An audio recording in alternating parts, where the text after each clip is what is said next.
Hello and welcome back to Bookmark Chronicles. It's been a minute, but today I'm back and I am going to be doing a review of A Prince on Paper by Alyssa Cole, the third and final book in the Reluctant Royals series. I finally completed this series. I have every book in it, including the novellas, and I have to say I did enjoy it. I think A Duke by Default is still my favorite, but overall I enjoyed the series as a whole. So in this book we are following Naya. She is Naletti's cousin. Naletti is the main character in the first book of Princess in Theory, and she ends up in a fake engagement to Johan, who is a character that we were introduced to in A Duke by Default. Johan has this reputation of being bad boy Jojo. He's always in the tabloids, paparazzis love him. He's constantly putting the spotlight on himself, but not in a flattering way, even though he has reasons. Naya, on the other hand, has been very sheltered for most of her life. There is a reason behind it, but I don't want to say too much for anyone who hasn't quite read the series yet. But this is kind of the first time that Naya is on her own and figuring out what she wants to do with her life. While these two may seem like polar opposites, they end up in a fake engagement to help Johan out with the things that are going on in his country. Obviously, because it's a romance novel, romance ensues, but there are some complications along the way. So like I said, I did enjoy this. I ended up rating it 4 stars. I really enjoyed the characters, even though there were some tropes that irritated me, as there almost always is at this point, but there was also a really great queer rep, really great examples of consent, and if you like the fake engagement trope, then this is for you. If you have not yet read A Prince on Paper but would like to, this is your official spoiler warning. Alright, so as usual, let's start with the characters, starting off with Naya. I do really like her. And I understand that she has been told certain things for literally her entire life.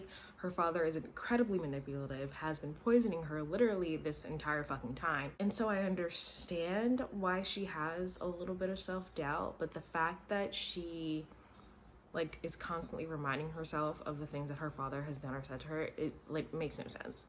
You know this man is a liar. He's literally in prison for trying to kill your cousin. Why do you still care what he thinks? And yeah, that's her dad. Just because someone is related to you does not mean that you have to forgive them. Does not mean that you have to let them be a part of your life. So it was just really annoying that she constantly is doubting herself. And then the whole Johan can't be interested in me, I'm too plain, blah, blah, blah. Can we not?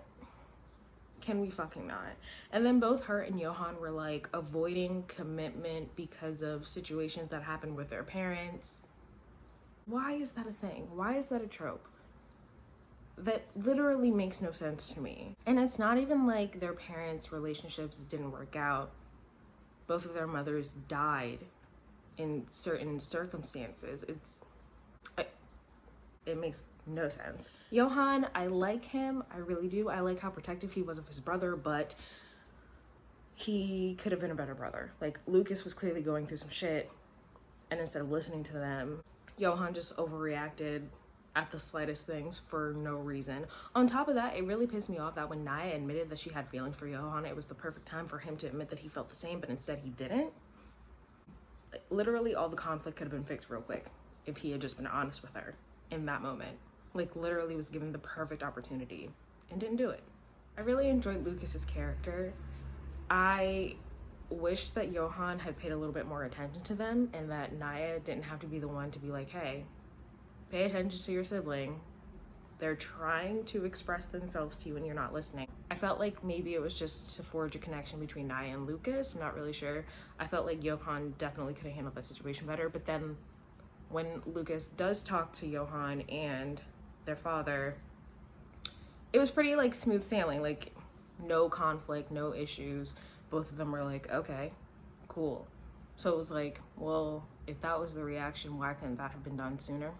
One thing about this series is that I am so sick of the shitty parent thing. I think I hate Naya's dad more than I hate Portia's mom.